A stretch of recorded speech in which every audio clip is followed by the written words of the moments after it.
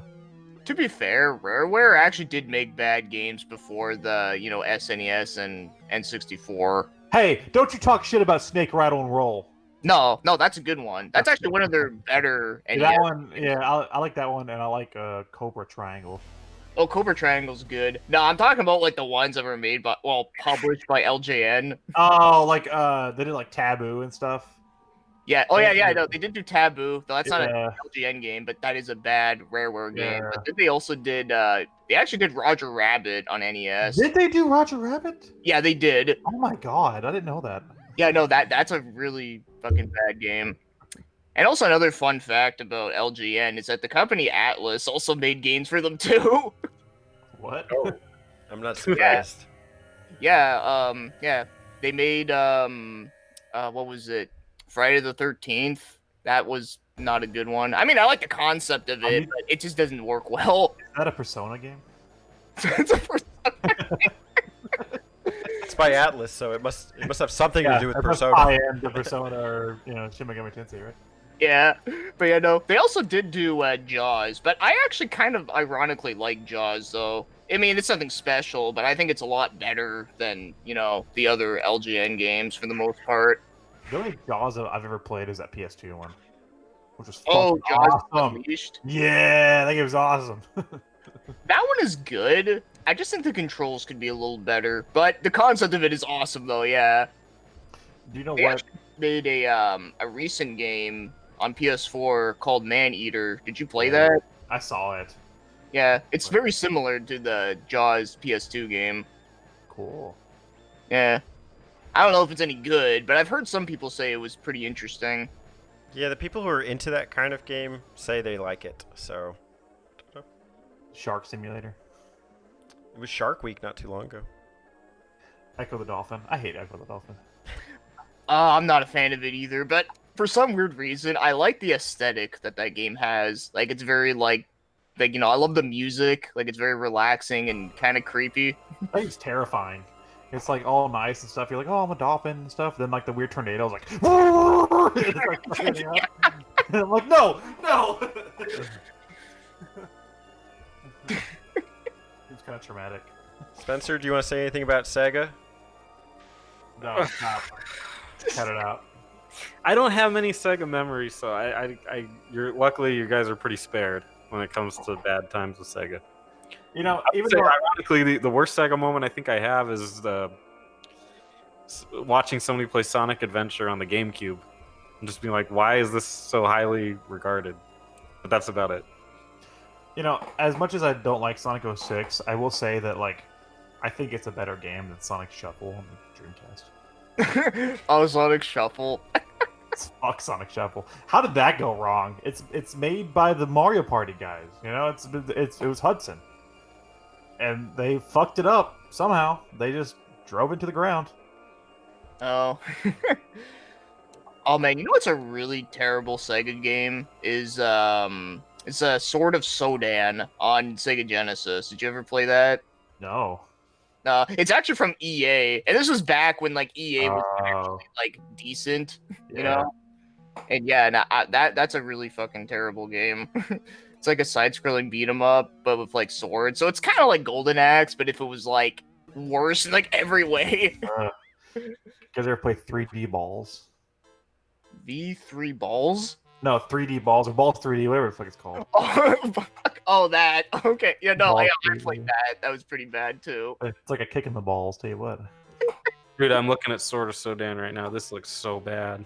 Yeah, I know, right? It looks like even the graphics are awful. That's sad. I like EA published Genesis games too. Yeah, no, a lot of them were good, like Road Rash. Like Road Rash is Yeah. great. And Lotus, Shadow of the Beast is pretty good. The Desert Strike games and stuff. the Strike series is very underrated, I find. Yeah. Like I think I have I have a Lotus Turbo Challenge 2 case on my wall over there. Oh, right on. And look at that. With every negative comes a positive. We start with the worst. We end with the best. Lotus 2. Turbo challenge. Teddy, can you? Sorry, not Teddy. Spencer, can you sing as an outro? Well, we've seen the worst today, but I recommend you play any of the games we say that you should play. That's not Sonic. So Spectrobes. Go ahead and play Spectros. It's not Sonic. Spencer verified. Spinstrobes. Spinstrobes. Spentrobes. All the monsters are Spencer. Spencer's the protagonist. Yeah, I'm trying to be Chie. See? Oh my god. You're pulling it off. Just need to work on my martial arts kicks. And your jumpsuit collection. Yeah. Maybe I'll try to cosplay as soon as they open back up. I love Goku. Okay. With that being said, Chris, thank you for joining, as always. Yep, no problem. No, I always think it's fun. Get to talk about some shitty games. And hopefully we'll get to bring you on to talk about something that's not as shit. Yeah, no, it's cool. I know. mean, hey. I felt bad for Chris because he had to do Ocarina, so it's like shitty video after shitty video, you know. Oh no, man. I'm gonna turn off my mic for a second. Just pardon me, guys. What the fuck? Oh, hey guys, I'm back. What did I miss? Yeah. Oh no, Alex was just saying he actually loves Ocarina of Time, and he made a horrible mistake. And Yeah, I love the combat. That The combat's great. I love waiting. Cool. So I'm expecting a full map out for everything you missed, starting with the Deku Tree. Go. Oh man, I love waiting. Wait, Alex, did you get to the Deku Tree? Yeah, I beat that game. Oh. You don't like it? 10 minutes. No, I'm not a fan. That's bizarre. Okay. It's like the story elements are good, man, but like the combat is bad because it's basically just wait till you can hit, and then like the puzzles are like move the camera up. There's the button. There you go. That's the puzzle. That's not a puzzle. That's just using your looking around. I'm surprised you think that A Link to the Past is better. A Link to the Past is better. I actually do think it's better personally. I think it's not anywhere near as good. Fascinating. We'll probably cover it pretty soon here. Oh yeah, no, I'd be down for that. We're kicking it back and forth. So. Next up, the Skyward Sword map out. I don't know if anyone can follow along with that. Followed by Spirit Tracks. So make sure you tune in. So I really like the railroad portion of the game. I like on the touchscreen when you pull the lever and it goes.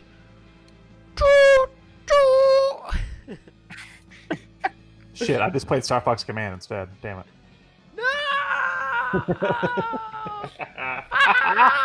That's my Slippy. Oh, okay. Hey y'all, don't forget to subscribe to them button mappers.